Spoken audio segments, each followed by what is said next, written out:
était énormément de jeunes à Vernon. On avait grossi très très vite avec plein de jeunes sortant de l'école. Quand on faisait des photos de service, on avait l'impression que c'était des photos de promotion d'école, quoi. Parce que les gens, effectivement, avaient en général plutôt moins de 30 ans. Et personne, bien sûr, n'avait vu à ce moment-là une fusée voler, décoller, que sur le papier. Hein, tout était, j'allais dire, théorique. Le programme Ariana a été développé avec des gens qui ne connaissaient pas la cryogénie ni le stockage, donc des gens jeunes qui venaient d'être embauchés ou qui travaillaient depuis pas très longtemps. Et il fallait tout créer. Nous étions tous jeunes ou très jeunes et c'était l'euphorie, quoi. On vivait une grande aventure, on en avait bien conscience même à l'époque, quoi.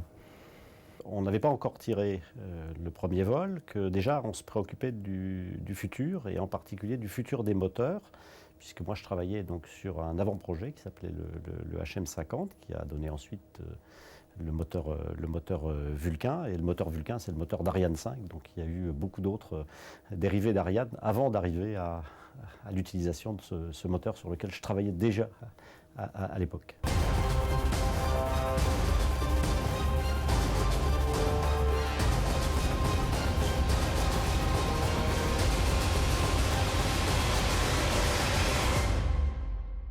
On n'avait jamais vu une fusée voler, mais on y croyait, on voulait que ça marche. Ariane était quelque chose de concret, on avait travaillé dessus pendant 10 ans, on avait vu les essais, on avait vu les étages. Alors on s'amusait un peu à l'époque en disant la difficulté quand même, le jour du premier vol, c'est qu'il va falloir que tous les étages marchent en même temps. On se rappelait les difficultés qu'on avait quelquefois lors de chronologie d'étages et qu'on était obligé de reporter d'un jour à l'autre. Et là on se disait, mais le jour du premier vol, il va falloir vraiment qu'ils marchent tous en même temps. Enfin pas exactement tous en même temps, parce que là ça serait la catastrophe, mais dans un ordre extrêmement précis et sans report. On partait avec le troisième étage et on se disait, bon, bah, si les deux premiers fonctionnent correctement, on apprendra quelque chose avec le troisième. On espérait, on espérait surtout que les premiers étages marcheraient bien, parce que le HM7 et le H10 n'étaient quand même pas au top du top. Et donc ce qu'on espérait, c'était quand même avoir suffisamment de bons résultats pour dédouaner les deux premiers étages. C'est vrai qu'on n'espérait pas le succès des 3 étages du premier coup. Et d'ailleurs, aucune fusée au monde n'avait réussi du premier coup son premier vol avec aucun étage qui n'ait volé avant. 3 secondes, 2 secondes, 1 seconde, c'est la mise à feu. Albert, voilà, nous voyons les flammes qui sont échappées de part et d'autre. Et du lanceur, nous avons vu un G, ce qui a indiqué bien, que les moteurs ont été mis à feu, mais la fusée n'est pas partie. Rien n'était cassé, la fusée aurait pu partir, mais elle a fait dévier un capteur qui était chargé de dire si le moteur marchait bien. Et donc du coup, le capteur a dit le moteur ne marche pas. En fait, il marchait très bien. Le lendemain du tir avorté, on ne connaissait même pas à quelle date on allait faire la deuxième tentative.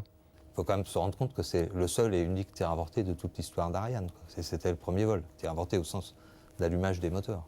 Donc il n'y en a jamais eu depuis. Hein. On avait quelques procédures, mais on n'avait pas la planification et on ne savait pas exactement le temps qu'on allait mettre pour remettre le lanceur en état. Théoriquement, la date limite, c'était 1 semaine. Et donc il fallait être prêt à repartir en 1 semaine.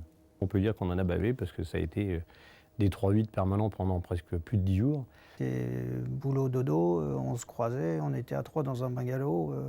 On rentre au petit matin et puis on dit bonjour à la petite équipe qui partait. Alors, tiens, tu vas te coucher? Bah non, moi je vais travailler.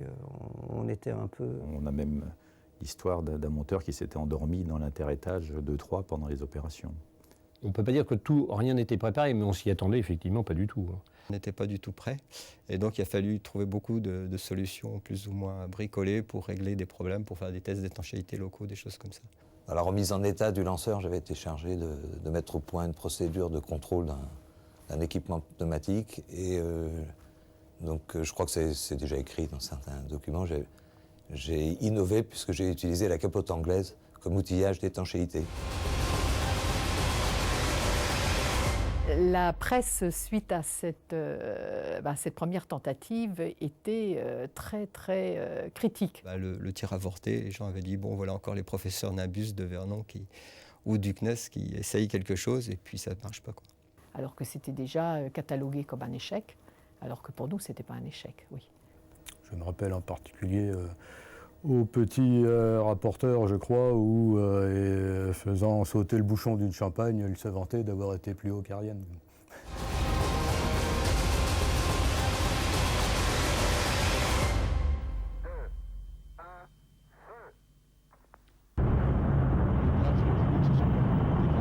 Kourou, 18h, 14 minutes 38 secondes, heure de Paris. Ça y est, Ariane s'élance dans le ciel du centre spatial guyanais, poussé par les 250 tonnes des 4 moteurs de son premier étage.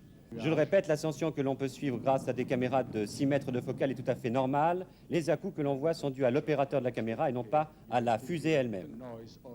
18h20, cri de victoire dans le centre spatial de Kourou. Le 3e étage est parfaitement allumé et même la trajectoire d'Ariane est légèrement au-dessus du niveau de vol prévu. Pour son premier tir de qualification, c'est un succès complet pour Ariane, une prouesse technique fantastique et remarquable des ingénieurs français et des Européens. C'était vraiment l'apothéose pour nous. C'était la libération, disons. Il restait simplement le grand panache blanc dans le ciel bleu. Donc tout le monde était heureux. Et ce succès total, c'était une libération et une joie collective extraordinaire. On a été une équipe soudée et c'est d'ailleurs pour ça qu'on a réussi. C'était une histoire d'homme. Donc c'est très émouvant.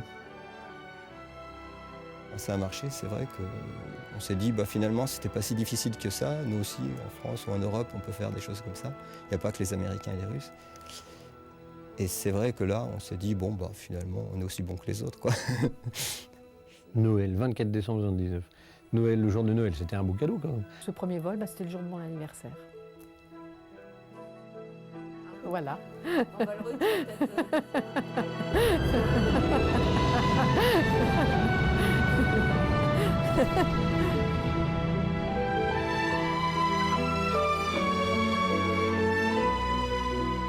L01, c'était un point clé parce qu'effectivement, c'était à la fois la fin de quelque chose et qu'on connaissait bien, on voulait couronner des années de travail, et puis le début de quelque chose dont on n'appréhendait pas encore l'ampleur.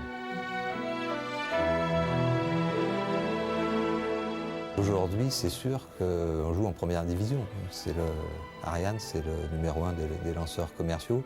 L'aventure continue avec la même passion et puis le même pincement de cœur chaque fois qu'un lancement a lieu, parce que c'est chaque fois un challenge, un lancement. Donc, il y a encore beaucoup de choses à faire, il y a beaucoup de possibilités, il y a l'exploration spatiale qui est devant nous, l'exploration du système solaire. Donc on a encore beaucoup de choses à faire dans le domaine du spatial, et ça n'est que le début.